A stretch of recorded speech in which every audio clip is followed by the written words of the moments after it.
السلام عليكم ورحمة الله وبركاته. أهلا بكم مرة تانية. في الفيديو اللي فات طبعا اتعلمنا ازاي ننشئ صفحة فيسبوك. بعد ما انشأنا الصفحة لازم نعمل حاجة محدش بياخد باله منها، بس هي اللي بتفرق ما بين صفحة شكلها هاوي وصفحة شكلها محترف.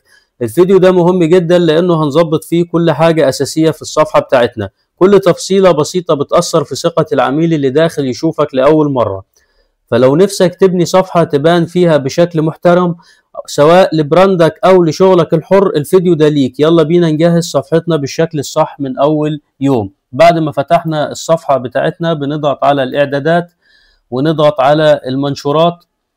أول حاجة هنا بيقول لي من الذي يمكنه رؤية منشوراتك المستقبلية، بنسيبها طبعا للعامة. الحاجة التانية بيقول لي السماح بملخصات التعليقات على منشوراتك.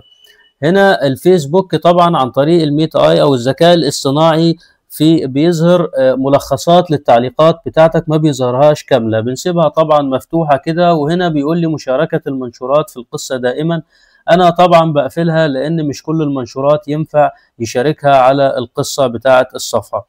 بعدين بندخل على اعداد الصفحة. اول حاجة عندنا هنا الاسم. اول حاجه فوق بضغط على تعديل قدام الاسم لو انا عايز اعدل اسم الصفحه بتاعتي او اغيره. اسم المستخدم بضغط هنا على تعديل واختار هنا اسم مستخدم، وليكن مثلا تي ديجيتال 1 2 3 مثلا. بيقول لي هنا اسم المستخدم متوفر. بعدين بضغط على حفظ التغييرات، لا هنا بيقول لي غير متوفر. بستنى لحد ما يقول لي اسم المستخدم ده متوفر. بضغط على حفظ التغييرات. اكيد هيطلب مني بعدين الباسورد بتاع اكونت الشخصي بتاعي، فبكتب له هنا الباسورد بتاع الاكونت الشخصي واضغط على ارسال. طيب اسم المستخدم ده انا بستفيد منه ايه او بيظهر فين بالظبط؟ اسم المستخدم ده بيظهر في اللينك بتاع الصفحة بتاعتك. يعني لو دخلنا على الصفحة بتاعتك هنا هنلاقي هنا اهو تي ديجيتال 1 2 30، ادي ظهر لي في اللينك بتاع الصفحة بتاعتك. وده طبعا بيبقى مهم جدا ان انت تعمل اسم مستخدم للصفحة بتاعتك. بنرجع تاني لاعداد الصفحة.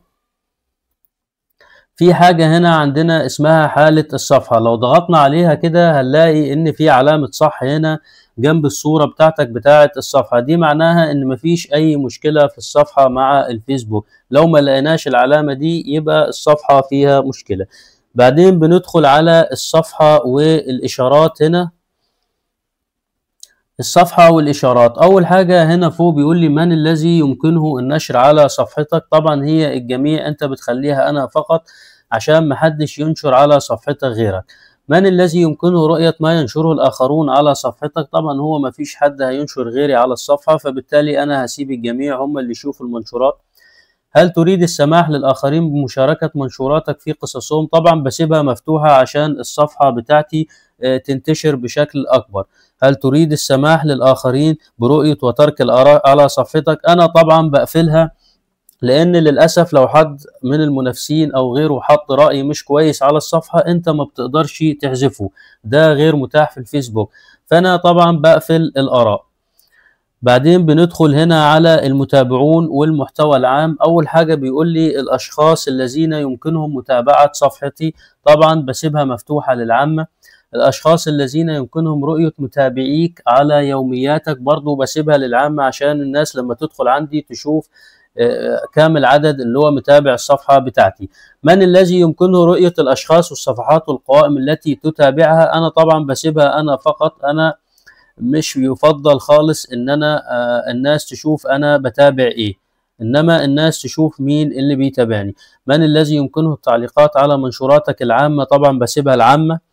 اشعارات المنشورات العامة بسيبها برضو مفتوحة للعامة، وكذلك المعلومات بتاعة الصفحة العامة.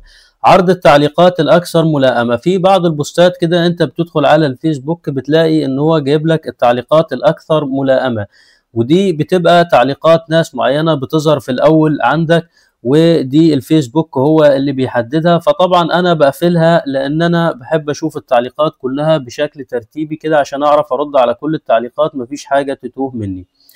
معاينات خارج فيسبوك دي بتستطيع عن طريقها تمكين المعاينات عند مشاركة منشور مجموعتك العامة خارج الفيسبوك. يعني لو هي المحتوى بتاعك أو اسم المستخدم أو صورتك أو غيره هيشارك خارج الفيسبوك، أنا برضو بسيبها مفتوحة.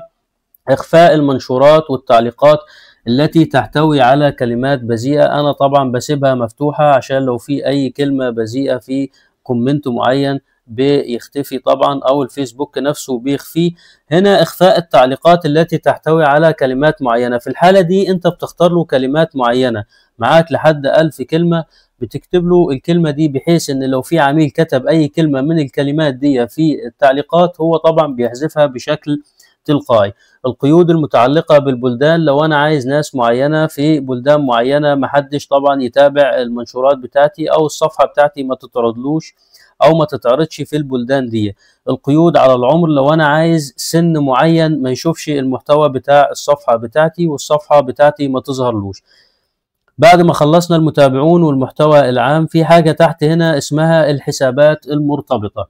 الحسابات المرتبطة دي لو أنا عايز أربط حسابات بالصفحة بتاعتي، سواء كان حساب انستجرام أو حساب واتساب، بضغط هنا على انستجرام وربط الحساب، واضغط على ربط واضغط على تأكيد، هيدخلني على صفحة الانستجرام. بعد ما اسجل طبعا بالانستجرام بتاعي اللي أنا عايز أربطه بالصفحة واضغط على لوج إن، هلاقي ان الصفحة بتاعتي اتربطت بالانستجرام، والانستجرام ظهر معايا في الصفحة بتاعتي، بحيث ان انا ممكن انشر على المنصتين في وقت واحد. وبرضو واتساب، هنا لو انا عايز اربط رقم واتساب بكتب هنا بعد ما اختار الدولة، بكتب هنا رقم الواتساب، بيجي لي كود زي ما عرفنا المرة اللي فاتت، وبدخل الكود وبتتربط الصفحة بتاعتي برقم الواتساب.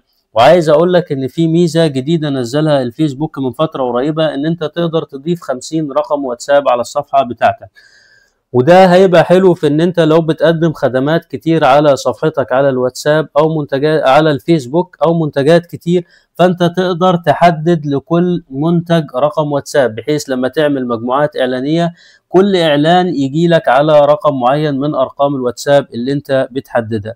كده احنا ضبطنا الاعدادات الاساسية لصفحتنا على الفيسبوك بشكل احترافي، وانتظرونا في الفيديو الجاي ان شاء الله هنوضح ازاي تضيف معاك مدير او مسؤول على صفحتك على الفيسبوك، طبعا عشان يساعدك على الصفحة. وشكرا والسلام عليكم ورحمة الله وبركاته. لو استفدت من الفيديو ما تنساش تعمل لايك وتشترك في القناة وتفعل الجرس علشان توصلك الفيديوهات أول بأول. تابعني كمان على كل منصاتي، هقدم لك شروحات مبسطة في التسويق الرقمي والإعلانات الممولة والعمل الحر، وكل يوم هتلاقي محتوى جديد هيساعدك تبدأ وتشتغل أونلاين وتروج لمنتجاتك أو خدماتك بخطوات بسيطة.